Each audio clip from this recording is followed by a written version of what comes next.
राष्ट्रपति Donald Trump ने अपने स्टेट ऑफ द यूनियन संबोधन के दौरान भारत और पाकिस्तान को लेकर एक चौंकाने वाला दावा किया है। उन्होंने कहा कि दोनों देशों के बीच हालात इतने बिगड़ चुके थे कि मामला परमाणु युद्ध तक पहुंच सकता था। ट्रंप ने सांसदों को संबोधित करते हुए कहा कि अगर मैंने हस्तक्षेप नहीं किया होता तो भारत और पाकिस्तान परमाणु युद्ध में उतर आते और करीब 3.5 करोड़ लोगों की जान जा सकती थी। यहां तक कि पाकिस्तान के प्रधानमंत्री भी नहीं बच पाते। Cambodia and Thailand, Pakistan and India would have been a nuclear war. 35 million people said the Prime Minister of Pakistan would have died if it were not for my involvement. Cambodia and Thailand, Pakistan and India would have been a nuclear war. 35 million people said the Prime Minister of Pakistan would have died. और पश्चिम Asia में युद्ध और अनिश्चितता की आहट के बीच प्रधानमंत्री नरेंद्र मोदी का इजरायल दौरा केवल एक राजकीय यात्रा नहीं बल्कि एक बड़ा रणनीतिक संकेत है। और 7 अक्टूबर 2023 के हमलों के बाद ये उनका पहला इजरायल दौरा है और ऐसे समय में जब क्षेत्रीय तनाव पूरी तरह थमा नहीं है, ये यात्रा बताती है कि भारत अपने मित्रों के साथ खड़ा है और बदलती वैश्विक राजनीति में अपनी स्पष्ट और आत्मविश्वासी भूमिका तय कर रहा है।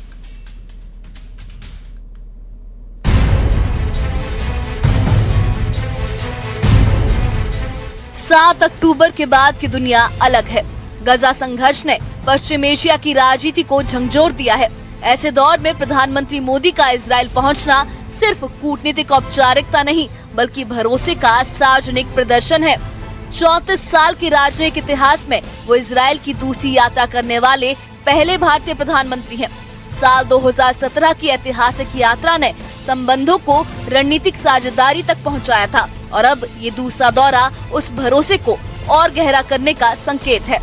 खास बात ये है कि भारत ने इजरायल और फिलिस्तीन को अलग अलग ट्रैक पर देखते हुए संतुलित लेकिन स्वतंत्र नीति अपनाई है, जिसने नई कूटनीतिक परिभाषा गढ़ी है। Minister Modi coming to Israel, we are going to welcome him at the highest level, and we are very happy that he's coming. The people of Israel loves India, and the fact that the Prime Minister has decided to come is a great honor for us. इस यात्रा का focus संकेतों से आगे बढ़कर ठोस नतीजों पर है। प्रधानमंत्री मोदी और इजरायली प्रधानमंत्री बेंजामिन नेतन्याहू के बीच रक्षा, प्रौद्योगिकी, व्यापार और नवाचार पर गहरी बातचीत होगी। नेसेट को प्रधानमंत्री का संबोधन लोकतांत्रिक मूल्यों की साझी विरासत को ताकत देगा।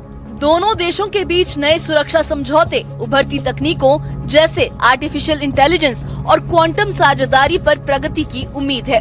ये दौरा साफ करता है कि ये रिश्ता सिर्फ हथियारों का नहीं बल्कि ज्ञान और भविष्य की अर्थव्यवस्था का भी है।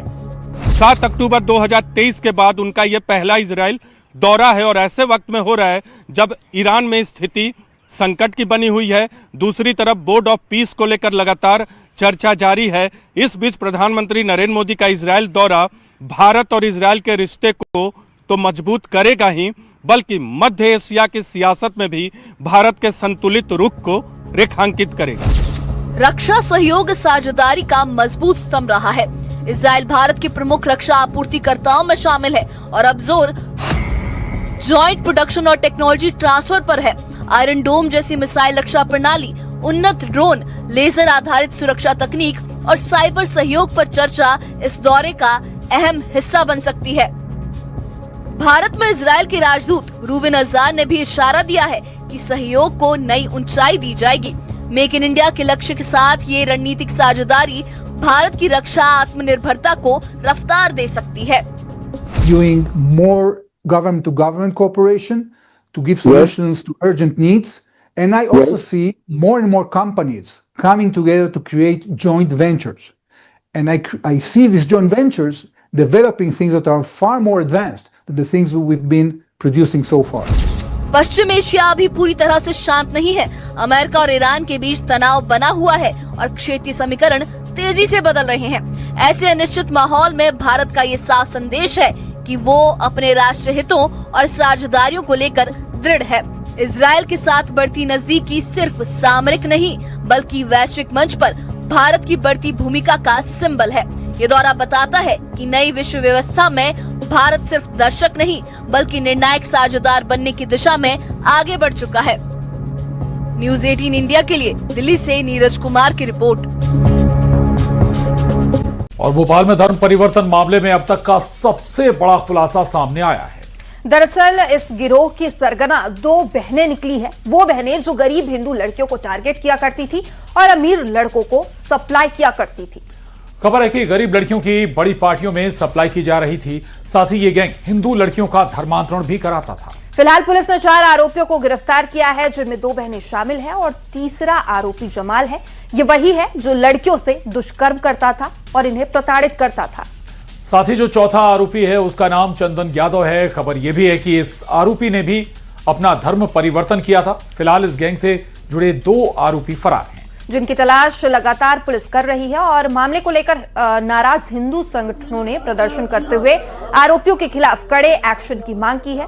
धर्मांतरण के बढ़ते मामलों को लेकर हिंदू संगठनों ने नाराजगी भी जताई है और साथ ही कहा है कि शांति के टापू की जगह अब एमपी रेप, धर्मांतरण, गौहत्या, सेक्स रैकेट का टापू बन चुका है।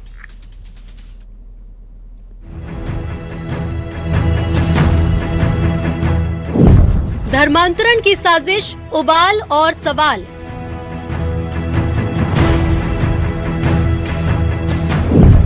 हिंदू संगठन का सड़क पर संग्राम। लव जिहाद मुर्दाबाद, मुर्दाबाद, मुर्दाबाद। हिंदू बेटियों के साथ शोषण करना बंद करो, बंद करो, बंद। धर्मांतरण पर सवाल, सख्त एक्शन की मांग।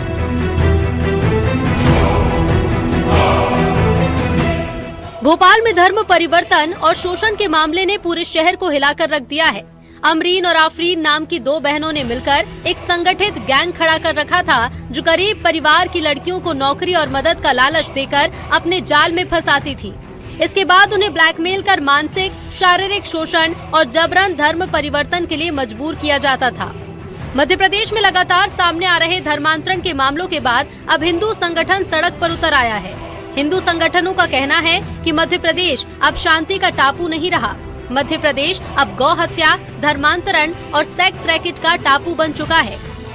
प्रदेश की राजधानी भोपाल में सामने आए हैं धर्मांतरण और देह व्यापार के अवैध और हैरान कर देने वाले मामले को लेकर अब सियासत गर्मा गई है। आज बजरंग दल के तमाम कार्यकर्ता आप देख सकते हैं तस्वीरों में कि भोपाल के बाग सेवनिया थाने में पहुंचे हैं और यहाँ पर थाना प्रभारी के नाम एक ज्ञापन भी सौंपा है, जिसमें लिखा हुआ है कि हिंदी युवतियों से दोस्ती कर भाइयों से दुष्कर्म, धर्मांतरण और शारीरिक शोषण करने के जो मामले सामने आ रहे हैं, इन पर ठोस कार्रवाई होना चाहिए। सर, अभी तक जो कार्रवाई हुई है उससे संतुष्ट नहीं है क्या बजरंग दल? अभी तक जो कार्रवाई प्रशासन ने की है हम उससे संतुष्ट तो हैं, पर अभी 2-3 लोग इसमें फरार पाए जा रहे हैं। हम माननीय प्रशासन से मांग करते हैं कि इनकी जांच करें, इनकी लिंक निकाली जाए, क्योंकि इस लिंक में और भी लोग प्रशासन को मिलने वाले हैं। आपने देखा होगा उत्तर प्रदेश में एक झांगुर बाबा की लिंक निकली थी, तो हमारी 100 से 200 बहनें उस लव जिहाद में पाई गई थी। भोपाल में भी इस प्रकार का झांगुर बाबा पैदा ना हो, इसलिए मध्य प्रदेश शासन कठोर से कठोर कार्रवाई करे, इन पे बुलडोजर चलाए और इनको जेल में डालने का काम प्रशासन करे।